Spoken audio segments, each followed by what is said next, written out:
Sabi ni Dr. Jose Rizal Bayawa, ang kabataan, ang pag-asa ng bayan. Sinabi niya yan? Sinabi niya, nakasulat yan eh. At sa panahon ngayon, kayang-kaya na rin daw ng kabataan na gumawa ng pagbabago sa lipunan. Yan. Kinikilala ang ilan sa kanila sa 10 Accomplished Youth Organizations Awards. At para pag-usapan, kasama natin live dito sa studio ang ilang finalists ng Tayo Awards. Palakpakan naman tayo.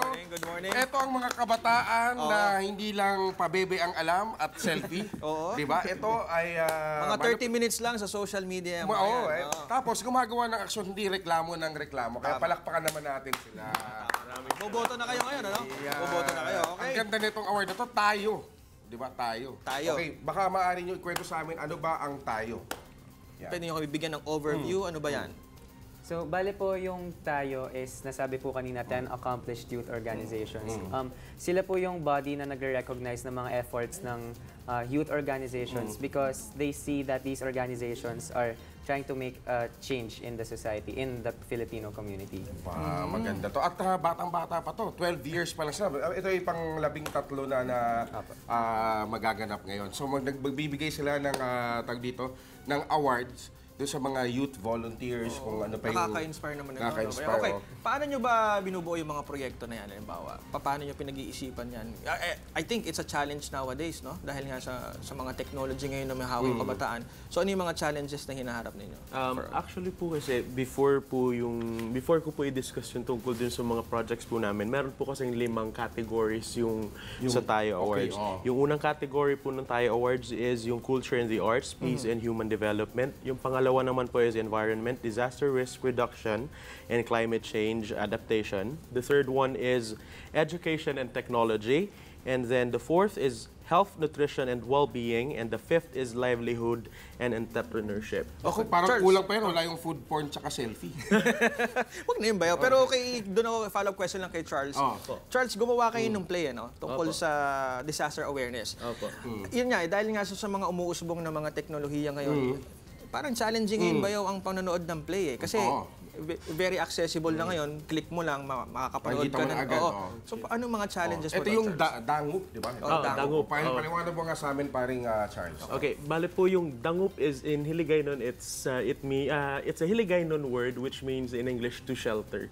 And then tungkol po dun sa question ninyo, hindi po natin maikakaila na talaga namang grabe yung technology ngayon. Pero yung focus po ng Project Dangup is those communities na wala pong access doon sa tinatawag nating technology like internet.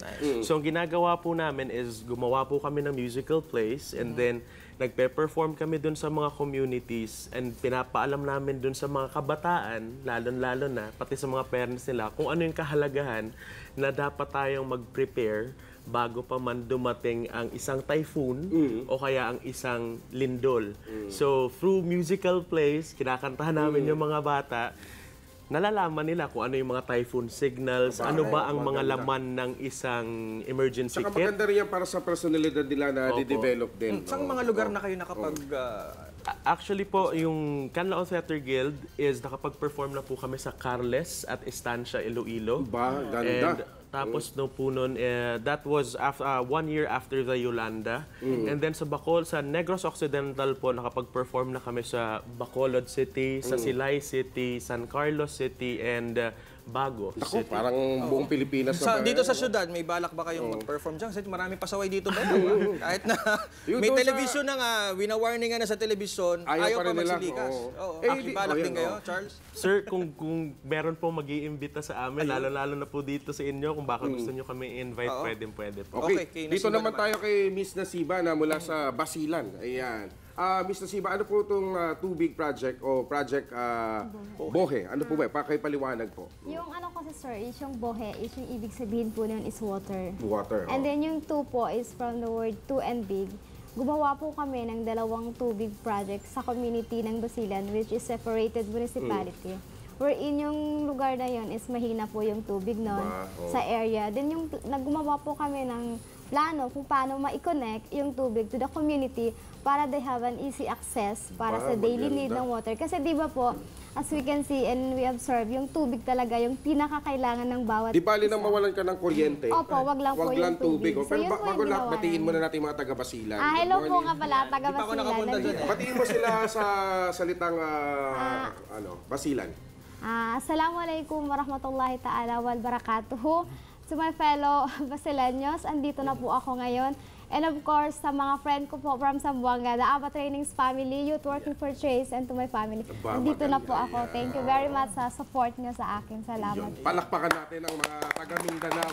Okay, Importante yan. Dapat nararating din natin ang Mindanao. Oo, punta naman tayo kay Ian Bayaw. Tungkol sa naman to, Ian, yung research nyo, yung research fair ng UP, Alchemist or Alchem? Alchems po. Alchems. Oh. Well, bago po tayo pumunta sa project na research fair, gusto ko lang po ipakilala yung UP Alchems. Oh, yeah. Ang UP Alchems po kasi academic-based organization siya sa UP College of Engineering. And bilang academic organization nga po kami, we realized that there is a need to further push yung research and development, especially in our country, para at least man lang on a global level, kaya makipagsabayan ng Pilipinas. And yung research fair, yun po yung parang ginawa namin na event in order to address that need, in order to make that vision come to life. Oh. And research fair is all about inspiring the youth to pursue science and technology. Oh, pero bakit Ito high school lang to, di ba? Oh, high school lang, students. Alam mo kasi Bayaw, tingin ko lang, pangunahin lang kita ng konti Kasi sa akin, kasi dati ako researcher Alam mo sa lahat ng aspeto ng buhay, yan ang pinakapundasyon mo, research. Bago ka sumabak sa exam, sa lahat, dapat nagre-research ka. bago ka sumabak sa sumalak job dito. interview, bago ka sumabak sa research talaga ang kailangan. So bakit high school students? Gusto nyo bang i-instill sa mga kabataan ngayon? Dapat bata pa lang, nag-ano pa lang. Yes, yun nga po, sabi, dapat bata pa lang na-instill na sa'yo. And dapat at least bata pa lang, you have this, may spark ka na ito yung gusto ko talagang i-pursue sa higher education ko and in my career as well.